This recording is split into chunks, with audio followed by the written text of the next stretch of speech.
Hello my beautiful friends, welcome to my channel. चलिए हम अपनी स्टोरी को स्टार्ट करते हैं और हमारी स्टोरी का हम उसी चैप्टर से स्टार्ट करेंगे जहाँ से लास्ट चैप्टर में हमने छोड़ा था। और हमें नोआ को दिखाया जाता है जो कि बोलता है, प्लीज़ तुम अपने फेरोमोन्स का इस्तेमाल करना बंद करो। और चायोन उसी वॉल के सामने धक्का देता है और बोलता है, बट मैं ऐसा क्यों करूँ? ये सब कुछ आपके लिए उतना ज़्यादा इंटरेस्टिंग नहीं होने वाला। यही तो आप चाहते हैं एक ओमेगा बनने के बाद, है ना? और नोआ स्पीचलेस रह जाता है और अपने मन में सोचता है, क्या एक ओमेगा? एक ही कारण जिसके लिए मैं ओमेगा बनना चाहता था, क्योंकि मैं आपके साथ एक ब्राइट फ्यूचर चाहता था। और फिर चायोन बोलता है, मुझे लगता है ये आसान नहीं था। आप हमारी फ्रेंडशिप को लेके इतने ज़्यादा केयरलेस थे, बट हम दोनों एक दूसरे के बिना रह ही नहीं सकते, है ना? और हमें दिखाया जाता है इनके बीच का रोमांस फिर से स्टार्ट हो जाता है। नॉट अगेन यार, इस स्टोरी में पता नहीं इतने ज़्यादा रोमांटिक सीन्स क्यों हैं, और इसे एक्सप्लेन करना काफ़ी टफ होता है। आप पूरी स्टोरी को बहुत ईजली एक्सप्लेन कर सकते हो, बट एक रोमांटिक सीन को एक्सप्लेन करना बहुत मुश्किल होता है, और इस स्टोरी में हर दूसरे पन्ने में यही है। तो चलिए हम अपने चैप्टर पे वापस आते हैं। और चायोन नोआ को पनिश करने के लिए ये सब कुछ कर रहा होता है, क्योंकि नोआ ने उससे झूठ बोला रहता है कि वो हॉस्पिटल जा रहा है। और फिर हमें चायोन को दिखाया जाता है जो बोलता है, आप चाहे कितना भी संघर्ष कर ले, बट आप मुझसे दूर कभी नहीं जा सकते नोआ। और फिर चायोन बोलता है, अगर आप भागना चाहते हो तो आपको और ज़्यादा ट्राई करने की ज़रूरत है। और नोआ चायोन से दूर होने के लिए काफ़ी एफर्ट डाल रहा होता है, और चायोन उससे रिप्लाई करता है, अगर तुम मुझसे इतनी नफ़रत करते हो तो तुम्हें मुझसे दूर जाने के लिए और ज़्यादा एफर्ट डालने होंगे। और नोआ गुस्से में उससे बोलता है, यू आर अ बास्टर्ड। और चायोन एक क्रिपी स्माइल के साथ नोआ को रिप्लाई करता है, क्या तुम्हें पता भी है कि एक असली कमीना कैसा होता है? और चायोन ये बोल के और भी गंदे तरीके से नोआ को पनिश करता है। और चायोन नोआ के नेक को किस करता है और उसे नेक बाइट देता है। और फिर चायोन नोआ से पूछता है, आप उस समय यही कहते थे कि आप मुझे चाहते हैं, बट आप कोई भी पर्सन मुझ जैसे पर्सन को क्यों चाहेगा? और वो इसलिए था क्योंकि आप एक ओमेगा हो। जब मैंने तुम्हें जाने दिया था तब तुम्हें भाग जाना चाहिए था नोआ। तुम्हारा बेकार का इमोशन ही इन सब का कारण है नोआ। तुम्हें अपने इमोशन पे कंट्रोल करना चाहिए था नोआ। तुम्हें एक इमोशनल फूल नहीं बनना चाहिए था। ये क्या हो गया? क्या चायोन अपनी गलतियों के लिए सॉरी फील कर रहा है? ओके, और हमारा सीन शिफ्ट होता है और हमें रात का सीन दिखाया जाता है जहाँ नोआ सो चुका रहता है और चायोन उसे बैठ के स्टेयर कर रहा होता है।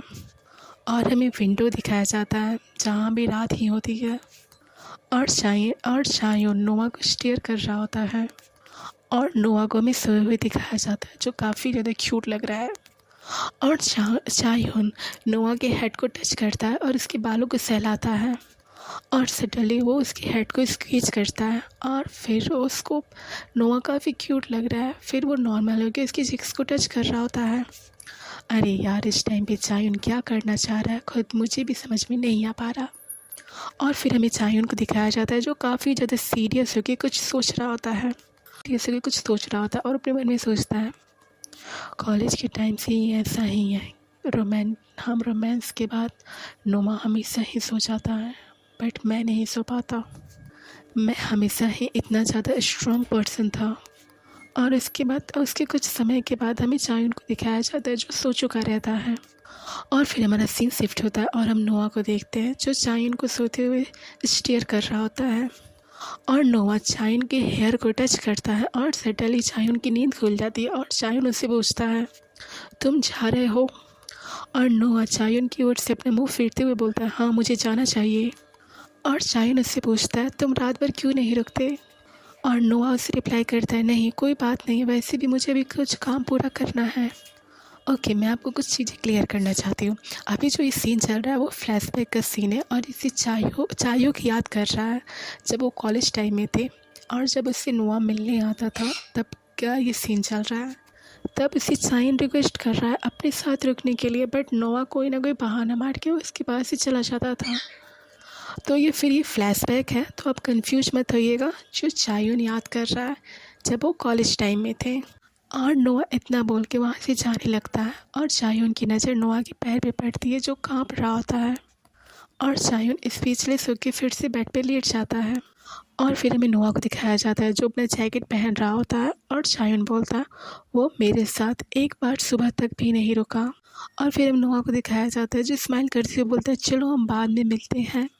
और फिर चायोन हमें बताता है फिर चायोन बोलता है जब आप घर जाने में भी इतने ज़्यादा प्रॉब्लम फेस करते थे और बहुत सारी प्रॉब्लम्स को फेस करते हुए आप अपने घर जाते थे, बट फिर भी हमारे बीच की ये दूरी हमें पसंद थी। और फिर चायोन सोचता है आपको ठीक ठीक पता था कि हम कहाँ खड़े हैं, अगर और भी आगे आए तो आप एक कदम पीछे हो जाते थे। और फिर चायोन बोलता है आपने कभी भी किसी ऐसी चीज़ का पीछा नहीं किया जो आपकी पहुंच से बाहर हो, ये सब कुछ आपकी खूबियाँ थी। बट अजीब बात है। और हमें चायोन को दिखाया जाता है जो नोआ को सोते वक्त स्टेयर कर रहा होता है। और फिर चायोन बोलता है बट वाई। और फिर हमें नोआ को दिखाया जाता है जो नींद में किसी को ढूंढ रहा होता है। और चायोन उसके हैंड को ग्रैब करता है। और फिर चायोन सोचता है वो क्या ऐसा इसलिए क्योंकि मुझे ये बात का एहसास हो गया कि नोआ भी एक कमज़ोर पर्सन है। जब हालात कठिन हो जाते हैं तो कौन है जो दूसरों की ओर मुड़ जाता है, या शायद ये बहुत बड़ा एक मिथ है कि वो मेरी वजह किसी और अल्फ़ा पे निर्भर है। और ये सब कुछ सोचते हुए चायोन नोआ को स्टेयर कर रहा होता है। और रियली अगर मैं सच बताऊँ तो ये चैप्टर काफ़ी कंफ्यूजिंग भरा था। अगर मेरे एक्सप्लेन करने में अगर कुछ भी चीज़ आपको समझ में नहीं आए तो प्लीज़ मुझे कमेंट करके बताओ, क्योंकि मैं भी कंफ्यूज हूँ कि इस चैप्टर को एक्सप्लेन करते करते, क्योंकि इस चैप्टर में कुछ चीज़ें ऐसी हैं जो काफ़ी कंफ्यूज कर देती हैं। अगर आपको कोई भी ऐसी प्रॉब्लम हो तो आप मुझसे शेयर करो, मैं आपको नेक्स्ट चैप्टर में उसे क्लियर कर दूँगी। ओके, आज का अपना चैप्टर एंड करते हैं। अगर आपको पसंद आया तो प्लीज़ मेरे चैनल को लाइक सब्सक्राइब एंड शेयर करें। Thank you so much.